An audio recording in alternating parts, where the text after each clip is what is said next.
Selamat datang kembali di kelas kimia.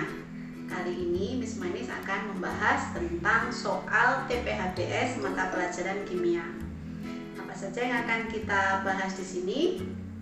Mari kita ikuti video berikut ini.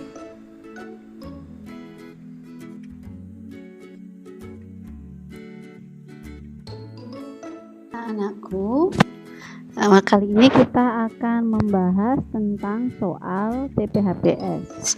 Nomor 1 dari soal TPHBS adalah air merupakan senyawa kovalen yang memiliki titik didih relatif tinggi dikarenakan oleh adanya ikatan hidrogen antar molekulnya. Berikut ini ilustrasi tentang gaya intra dan antar molekul dalam molekul air. Nah, molekul air kita lambangkan sebagai H2O. HOH. Di dalam molekul air ini ada ikatan intramolekul, yaitu ikatan antara H dengan O, H dengan O atau O dengan H di dalam satu molekul H2O.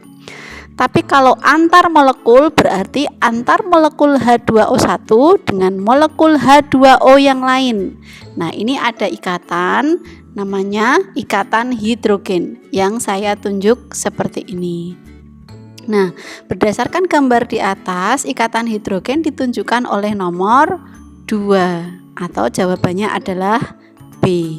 Nah, kenapa nomor 2? Ikatan hidrogen adalah ikatan antar atom H dan atom O atau N atau F. Kalau saya gambarkan lagi seperti ini. Nah, kalau di dalamnya tadi namanya intramolekul, tapi kalau antar molekul namanya ikatan hidrogen. Di sini ada ikatan H dengan O, maka ikatan ini untuk mendidihkan membutuhkan energi tinggi. Kenapa? Karena ikatannya ini sangat kuat. O cenderung negatif dan O cenderung positif, sehingga tarik menariknya sangat kuat, sehingga membutuhkan energi atau titik didih yang tinggi untuk memutuskan antar atom, antar molekul H2O. Contohnya molekulnya apa saja? Ada H2O, ada HF, dan ada NH3. Baik anakku, sekarang kita ke nomor 2. Di nomor 2 ini diperlihatkan di beberapa lambang unsur, proses pembuatannya, dan kegunaan unsur atau senyawanya.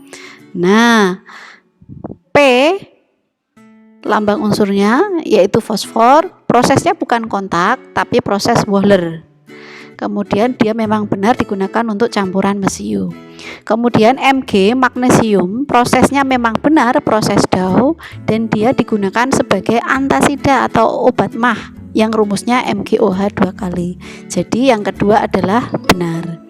Sekarang yang C, Cl atau klorin, dia prosesnya bukan Fras. Salah ini Fras. Yang benar adalah Diken dan kegunaannya sebagai bahan pemutih. Benar untuk kegunaannya.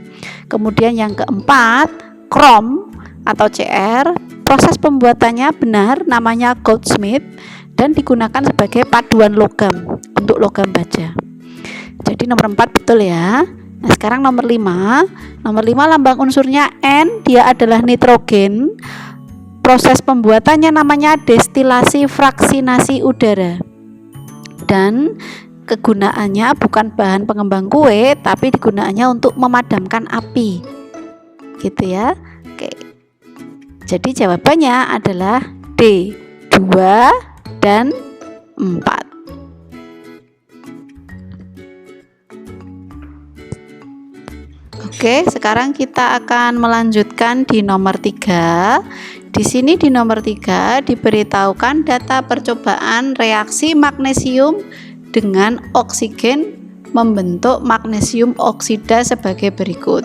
Nah, di sini ada massa magnesium, ada massa oksigen, kemudian yang terakhir ada massa magnesium oksida. Nah, hukum perbandingan massa adalah massa sebelum dan sesudah reaksi adalah sama, dan perbandingannya akan selalu mengikuti perbandingan terkecilnya. Misalnya Oke, yang pertama kita ikutin dulu. Massa sebelum dan sesudah reaksi adalah sama. Sekarang kita cek. Kalau ini dibuat sebuah reaksi, maka magnesium Mg, oksigen O2. Maka kalau kita reaksikan namanya menjadi MgO. Nah, sebelum reaksi magnesiumnya 9. Sebelum reaksi oksigennya adalah 7. Kalau kita jumlahkan maka dia sama dengan 16. Nah, sedangkan di sini di MgO ini dia tertulis 15. Maka 9 dan 7 adalah bukan perbandingan reaksinya. Oke, paham ya? Maka perbandingan Mg dan O bukan 9:7 karena massa sebelum reaksi dan sesudah reaksi berbeda. Kita cek yang kedua, Mg dan O, percobaan yang kedua. Nah, Mg di sini 12, kemudian di sini 8. Kemudian ketika dijumlahkan sama dengan 20. Nah, kemudian di sini di bagian setelah reaksi ternyata hasilnya juga 20. Berarti massa sebelum dan sesudah reaksi adalah sama, yaitu 20 dan 20. Maka itulah perbandingannya. Nah, apakah perbandingannya 12:8? Maka kita perkecil dulu. Kita bagi hingga menjadi pembagi yang paling kecil, yaitu kita bagi 2, 6:4, kita bagi lagi 3:2. Sehingga perbandingan antara Mg dan O adalah 3:2. Jawabannya adalah C, 3:2. Oke, sekarang kita lanjutkan ke nomor 4 ya. Di nomor 4 ini diperlihatkan data unsur beserta nomor atomnya PQRS 4, 12, 20 dan 38. Nah, pertanyaannya, grafik yang tepat menggambarkan hubungan nomor atom dengan energi ionisasi adalah.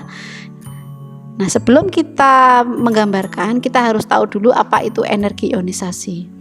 Energi ionisasi adalah energi yang dibutuhkan untuk melepas elektron. Maaf, ini tulisannya yang jelas untuk melepas elektron. Semakin banyak elektron yang dilepas, maka membutuhkan energi yang paling besar. Tabel periodik unsur. Dalam tabel periodik unsur, semakin ke kanan, elektron valensi akan semakin banyak. Maka energi ionisasi makin besar. Kenapa makin besar? Karena jumlah elektron yang dilepaskan semakin banyak. Dalam tabel periodik, semakin ke bawah, jari-jarinya makin besar sehingga makin jauh dari inti. Karena makin jauh dari inti, maka proses melepaskannya semakin mudah sehingga energinya makin kecil. Kita lihat PQRS. P 2, elektron valensinya 2. Q elektron valensinya juga 2, R elektron valensinya 2, S elektron valensinya juga 2. Semuanya punya elektron valensi sama dengan 2, sehingga mengikuti prinsip yang ini karena dia terletak dalam satu golongan 2A. Nah, semakin ke bawah jari-jarinya makin besar sehingga karena makin besar energi ionisasinya makin kecil. Nah, kalau kita masukkan dalam grafik, di sini energi ionisasi, di sini nomor atom. Nomor atom kecil, energi ionisasi besar. Nomor atom semakin besar, energi ionisasinya semakin kecil. Contohnya ini. Semakin ke bawah, energi ionisasinya makin besar, jari-jari atomnya energi ionisasinya makin kecil dan jari-jari atomnya makin besar. Kalau jari-jari atom makin besar artinya nomor atomnya juga makin besar, tapi energinya makin kecil. Maka jawabannya adalah B.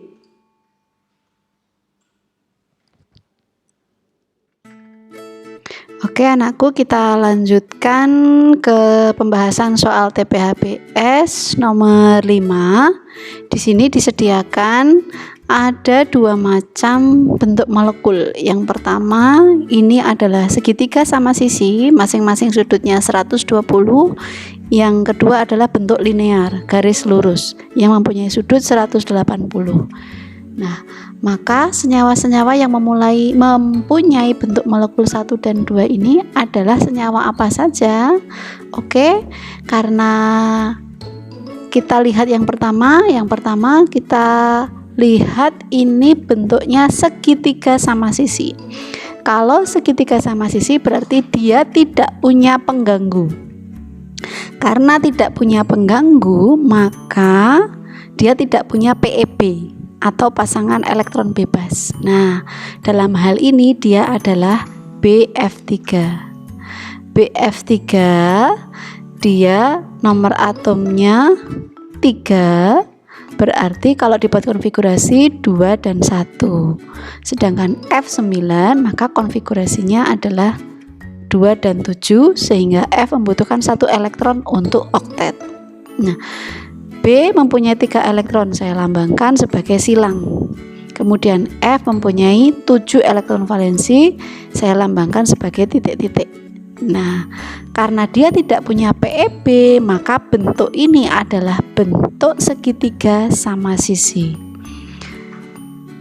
Sehingga molekul yang terbentuk adalah BF3. Nah, sekarang yang kedua, bentuk linear. Linear berarti garis lurus. Berarti sama, dia tidak punya PEB, tapi dia mengikat 2 atom. Nah, contohnya apa? Contohnya adalah BE. BE itu nomor atomnya 4. Kemudian kalau kita buat konfigurasi menjadi 2.2, maka elektron valensinya 2. Elektron valensi, elektron terluar 2, maka dia akan mengikat 2H seperti ini. Sehingga BE mengikat 2H seperti ini.